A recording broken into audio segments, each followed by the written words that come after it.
joy zairem moya thian kom nuam ti em mi hlim thei tak om apiang ti hlim thei zel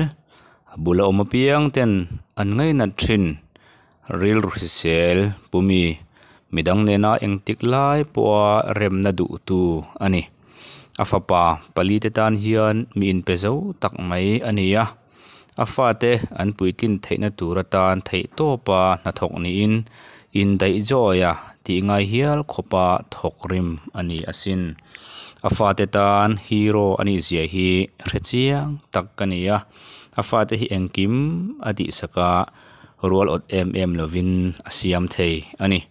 kan thian ho angai po hian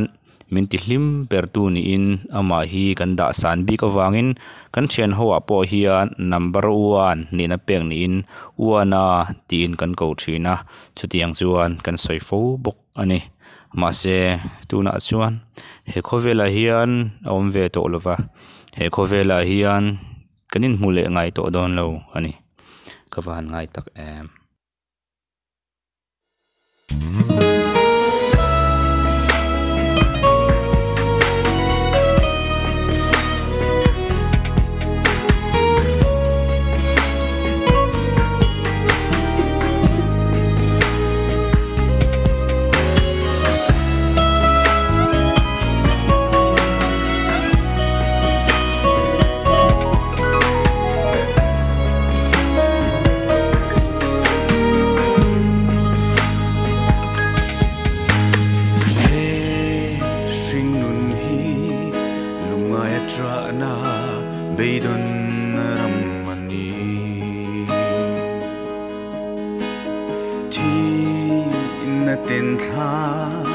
anzar na mun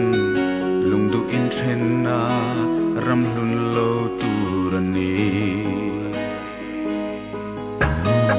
he swing nun hi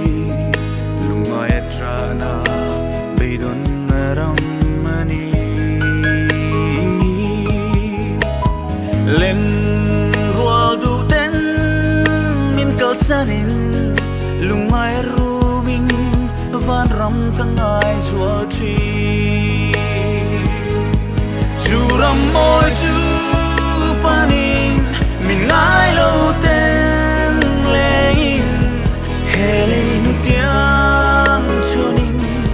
phong chang ma se ki po ka sing nun hi a lo to phu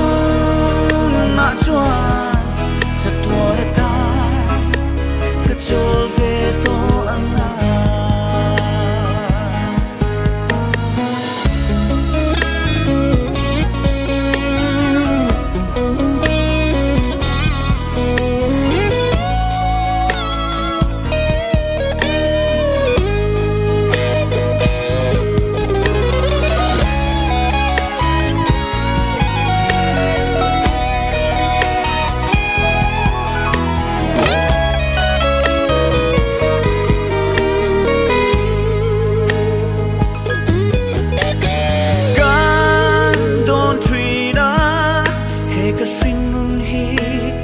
pin lo ral ma se